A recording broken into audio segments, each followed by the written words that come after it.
Des sources jusqu'à l'embouchure, du cours principal à ses affluents. Il effectue des expéditions de terrain le long du fleuve Jaune presque chaque année depuis 1997. Je ne sais pas. Peut-être que je suis né pour être lié au fleuve. De sa géologie à son histoire, des moyens de subsistance des habitants à leur culture, en passant par les défis environnementaux et la protection de la faune, il explore le fleuve Jaune sous toutes ses facettes et milite pour sa préservation. Il s'appelle Wang Chengde, un vieil ami pour de nombreux riverains. Ce type est fou. Il continue malgré ses gros problèmes de dos. Il est têtu, mais j'ai du respect pour lui. Dans cet épisode, nous vous présentons Wang Chengde, un journaliste vétéran qui documente les transformations du fleuve Jaune depuis plus de 20 ans et œuvre pour sa protection. Restez avec nous pour le dernier épisode de notre série en 12 volets, La mosaïque du fleuve Jaune, pèlerinage d'un journaliste vétéran.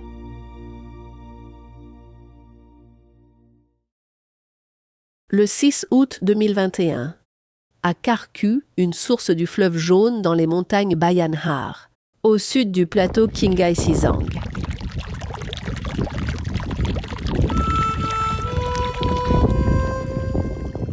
C'est Wang Chengde qui m'a inspiré à suivre le fleuve Jaune.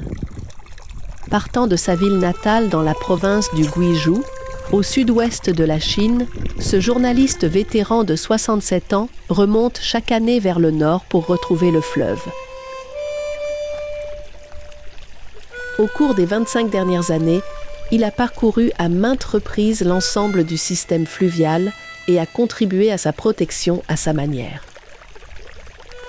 Je l'ai accompagné à la fois aux sources et dans le cours moyen du fleuve en 2021, puis à nouveau début 2024.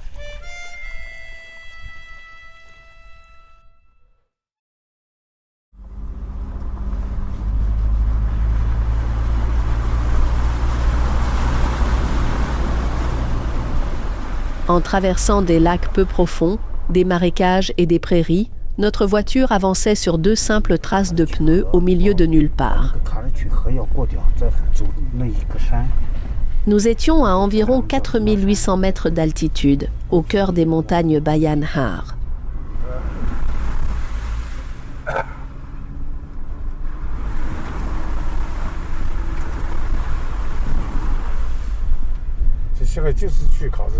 Au volant, Wang Chengde cherchait un monument à Karku, l'une des 3 sources principales du fleuve Jaune.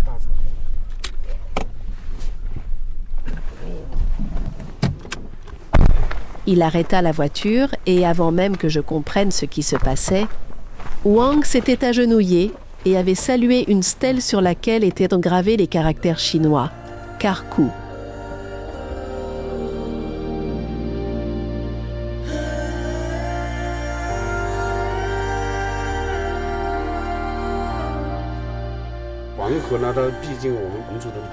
C'est notre fleuve mère. Je veux lui rendre hommage. C'était sa 2e visite aux sources du fleuve Jaune en 12 mois.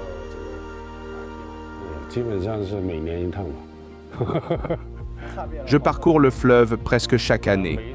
Bien que je ne puisse pas dire que j'ai foulé chaque centimètre de son bassin, je peux affirmer en toute confiance en avoir exploré environ 80%, y compris chacun de ses méandres, les 4 lacs et les 30 canyons qui le jalonnent. J'y vais plus souvent ces dernières années car le gouvernement fait avancer la législation pour mieux protéger le fleuve.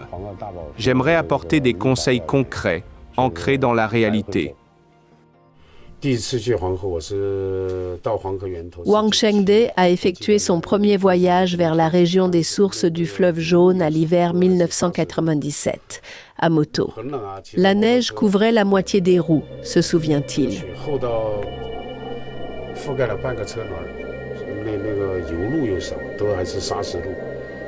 À l'époque, c'était principalement des routes en gravier. J'ai roulé pendant 2 jours depuis Xining pour y arriver.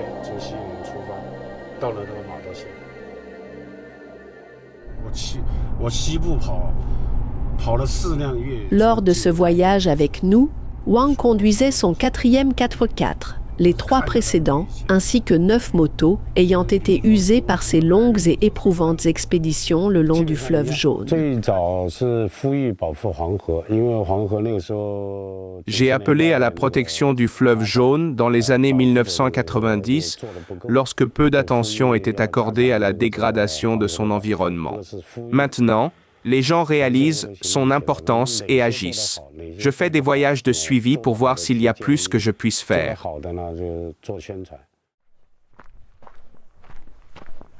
Vêtu d'un gilet de photographe, d'un jean bleu et de baskets, Wang Chengde marchait le long du fleuve, tenant un appareil photo dans sa main droite.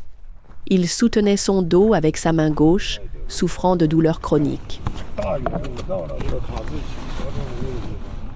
Tout en nous parlant, ses yeux scrutaient sans cesse le paysage, à la recherche de détails dignes d'intérêt.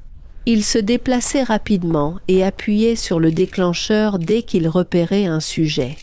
Au fil des années, il a pris des millions de photos révélant les changements dans les paysages du fleuve.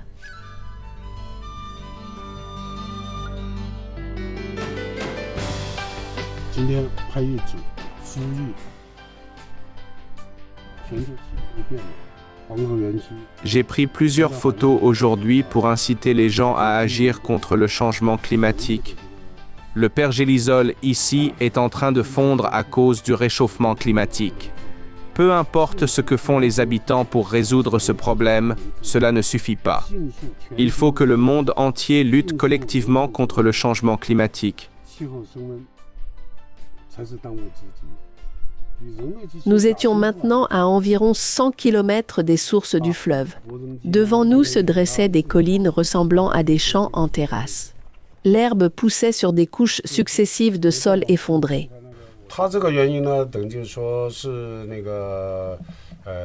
La fonte du pergélisol entraîne une baisse des niveaux d'eau souterraine. Cela pourrait déclencher des catastrophes secondaires telles que la dégradation des prairies et même la désertification. C'est la plus grande préoccupation de la plupart des éleveurs que j'ai rencontrés. Maintenant, j'ai une autre inquiétude car j'ai découvert des fissures qui se forment dans certaines maisons près des sources du fleuve à cause de la fonte du pergélisol.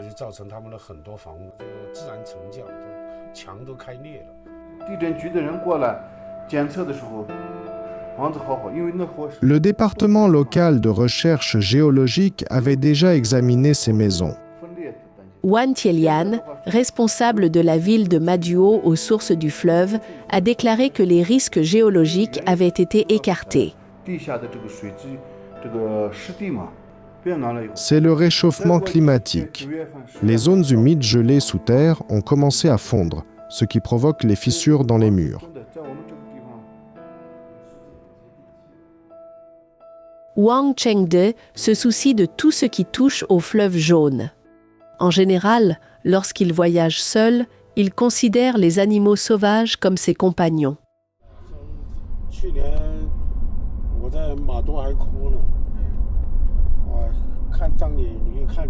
Mais l'année dernière, quand je suis venu ici avec mon fils, j'ai vu peu d'animaux sauvages comme les kiang. Avant, je les voyais en grands groupes et je parlais à eux. Je ne cessais de demander « Où êtes-vous ? Où êtes-vous allés ?» Mais ils n'étaient nulle part.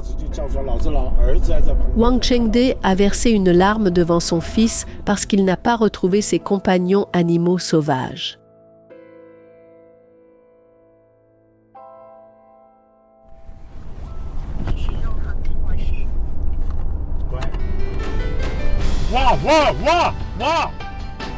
Cette fois, il ne put contenir son enthousiasme lorsque nous avons traversé de vastes étendues de terre couvertes de panneaux solaires.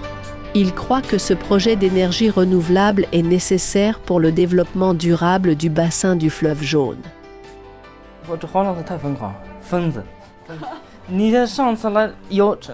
Quel type de fou! Il continue de voyager le long du fleuve malgré ses problèmes de dos. Mais ces voyages ont effectivement élargi les perspectives de Wang sur le monde. Parler avec lui m'inspire beaucoup. Wang s'est fait beaucoup d'amis le long du fleuve, y compris Zhang Zhufang, un peintre de Kikou. Dans la partie médiane du fleuve, où nous avons rejoint Wang Chengde 2 mois plus tard.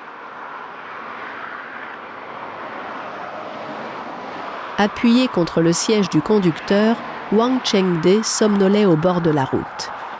Il était 16 heures. Vous êtes réveillé, monsieur? Ouais, je suis un peu fatigué. Se reposer même 10 minutes peut aider à éviter la fatigue au volant.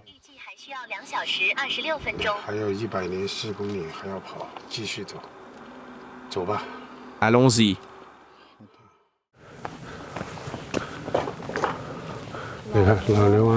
Nous avons poursuivi notre voyage en direction d'un château ancien dans le village de Laonyuan, là où la rivière rejoint la province du Shaanxi, dans le cours moyen du fleuve. C'est là que le fleuve jaune rencontre la Grande Muraille. C'est un vrai trésor. En disant cela, il appuya sa joue puis son oreille contre le mur d'une forteresse militaire construite il y a environ 500 ans. C'est un baiser de la joue. J'écoute son histoire en hommage aux soldats de garnison qui l'ont défendu il y a des centaines d'années.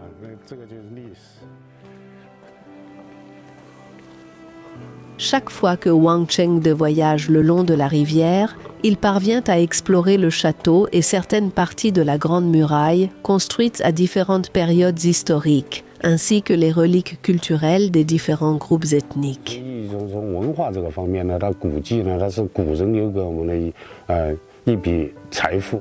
Ce sont des héritages de nos ancêtres. Maintenant, c'est à nous de bien les protéger afin qu'ils puissent être transmis aux générations futures.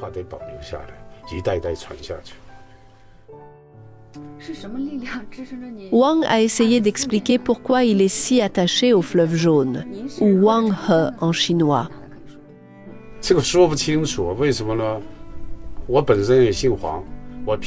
Comment dire? Je ne sais pas. Peut-être que je suis né pour être connecté au fleuve. Mon nom de famille est Wang, comme celui du fleuve. J'ai aussi choisi Wang He comme prénom pour mon fils. Le fleuve Wang He, ou le fleuve jaune, porte son nom en raison de la grande quantité de limon brun-jaune qu'il transporte dans sa portion médiane, en traversant le plateau Lesique.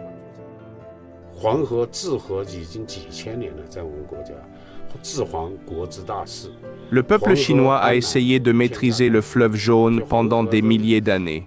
S'assurer qu'il ne devienne pas dangereux a toujours été une priorité pour le pays. Plus on explore le fleuve, plus on tombe amoureux de lui.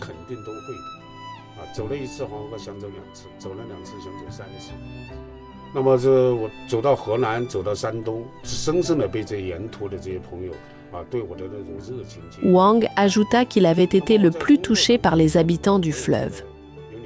Et ces habitants l'aiment en retour.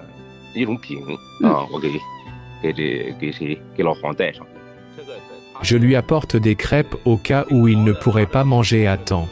Il travaille beaucoup dans la nature, tu sais.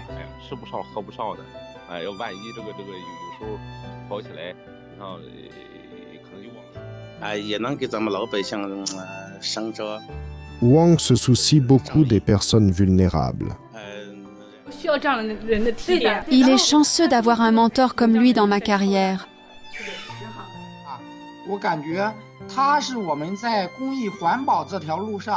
Il est comme un phare dans la protection de l'environnement et l'amélioration du bien-être public.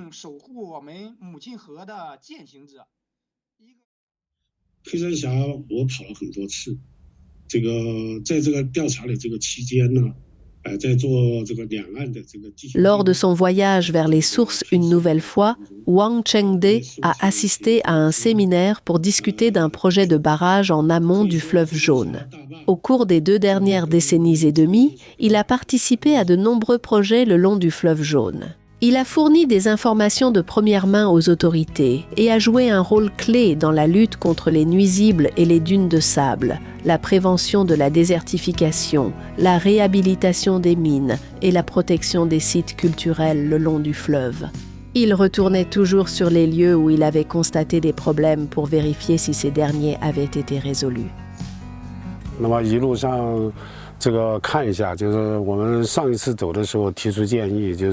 Je suis allé au début du cours moyen du fleuve pour vérifier si la plantation de cultures à tiges longues sur les digues avait été interdite.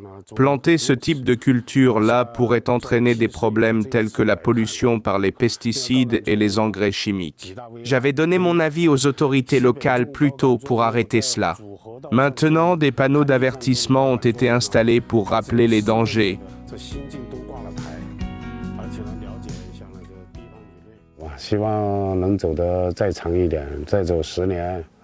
Wang Chengde a déclaré qu'il continuerait son exploration du fleuve jaune pendant les 10 ou 20 prochaines années, ou aussi longtemps qu'il le pourrait.